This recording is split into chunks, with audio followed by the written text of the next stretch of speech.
संसद में वक्फ संशोधन बिल के पारित होने के बाद पास होने के बाद प्रधानमंत्री नरेंद्र मोदी की प्रतिक्रिया सामने आई है। प्रधानमंत्री नरेंद्र मोदी ने अपनी इस प्रतिक्रिया में कहा है, चूंकि ये बिल संसद में पारित हो चुका है, पास हो चुका है, ऐसे में ये कानून के प्रति और पारदर्शिता दर्शाएगा और साथ ही वो लोग जो इसका फायदा नहीं ले पा रहे थे, जो पिछड़े हुए मुसलमान थे, उनको भी फायदा होगा। पसमानदा मुसलमानों का प्रधानमंत्री नरेंद्र मोदी ने जिक्र किया। इसके अलावा मुस्लिम महिलाओं का उन्होंने जिक्र किया और इस बिल को उन लोगों के लिए हितैषी बिल बताया। इसके अलावा प्रधानमंत्री नरेंद्र मोदी ने एक बड़ी महत्वपूर्ण बात कही, जिसमें उन्होंने कहा कि ये जो कदम लिया गया है इस बिल को राज्यसभा लोकसभा में पास करने का, इस कदम से सामाजिक आर्थिक न्याय के अलावा पारदर्शिता और समावेशी विकास के जो सामूहिक प्रयास किए गए हैं, ये उस दिशा में एक बहुत महत्वपूर्ण कदम है। आपको बता दें कि बुधवार पर इस बिल पर चर्चा शुरू हुई थी लोकसभा से, जहां लगभग 12 घंटे की बहस चली और रात को लगभग 12 बजे के बाद जब वोटिंग हुई, संख्या बल सामने आया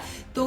एनडीए की मेजॉरिटी देखने को मिली और ये बिल 288 वोटों से पास करा लिया गया। इसके बाद अगले दिन यानी कि गुरुवार को राज्यसभा में इस बिल पर चर्चा हुई। किरण रिजिजू ने बात सामने रखी, प्रस्ताव सामने रखा और उसके बाद लगभग 13 घंटे की चर्चा राज्यसभा में चली और रात को राज्यसभा में भी रात को 128 बनाम 95 के मतों से ये पारित हो गया। यानी कि दोनों ही सदनों में, चाहे लोकसभा राज्यसभा की बात करें, वहां कंफर्टेबल मेजॉरिटी नंबर्स के साथ ये बिल पास हुआ है। लेकिन इस दौरान जहां एनडीए के जो अलाइज हैं, चाहे हम चंद्रबाबू नायडू की बात करें या नीतीश कुमार की बात करें, उनका समर्थन जरूर सरकार को